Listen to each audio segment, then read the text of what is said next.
Naglabas ng pahayag ang Department of Migrant Workers para sa pagkukumpirma na isang kababayan nga natin Pilipinang OFW sa bansang Kuwait na hatulan ng parusang kamatayan dahil sa pagkakasangkot ito sa pagkamatay ng anak ng kanyang employer na sanggol na ayon sa balita or di umano ay ipinasok niya sa washing machine. Ilang buwan na rin ang nakakalipas simula na lumabas ang kasong ito ni kabayan sa Kuwait.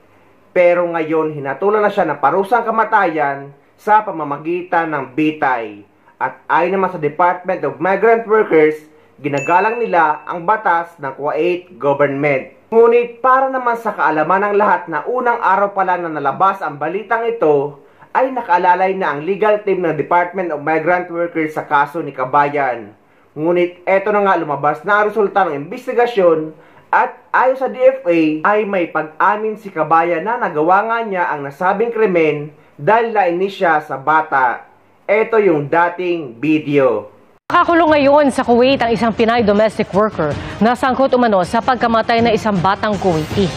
Nakatutok si JP Soriano. Ikinalulungkot ng gobyerno ng Pilipinas ang isang ulat sa Kuwait na isang domestic helper umano ang nagsilid sa isang bata sa loob ng washing machine na ikinamatay nito. Sa ulat ng Arab Times, pinaospital daw ng magulang ang anak pero namatay rin dahil sa mga natamong sugat. Dahil iniimbestigahan pa ang kaso, limitado muna ang impormasyong maibabahagi ng Office of the Migrant Affairs ng DFA. Yun ang lumalabas sa Kuwaiti News na umamin siya dahil naiinis na siya sa bata. So, we have to also see her state of mind. Baka defense din yun, no?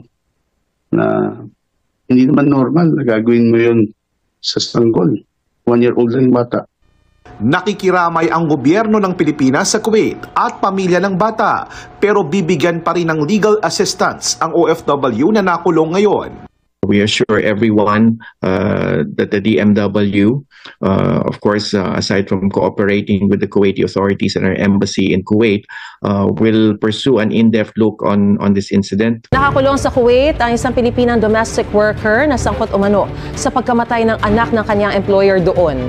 Nakikipag-ugnayan na ang gobyerno ng Pilipinas sa gobyerno ng Kuwait tungkol dito. Nagpaabot ng pakikiramay ang Department of Migrant Workers sa pamilya ng bata. Bibigyan pa rin daw ng legal assistance ang Pinay. Sa ulat ng Arab Times, isinilid daw ng Pinay sa washing machine ang bata. Nadala pa raw ng mga magulang ang anak sa ospital pero namatay pa rin dahil sa mga tinamong sugat. Ayon sa ating gobyerno, iniimbestigahan pa ang kaso. Kaya limitado muna ang impormasyong maibabahagi nila. Yun ang lumalabas sa Kuwaiti News na umamin siya dahil naiinis na siya sa bata. So, we have to also see her state of mind. Kung ano yun, baka defense din yun, no? Na hindi naman normal na gagawin mo yun sa sanggol. 1-year-old lang bata.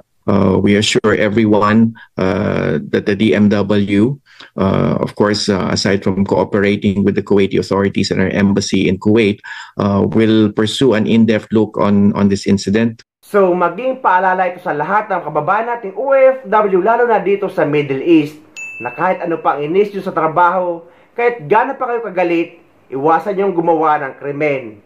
Dahil dito sa Middle East ay may parusang kamatayan, lalo na kung mabigat ang inyong kaso. So ingat-ingat na lang mga kababayan kong OFW. Bagong Bayani.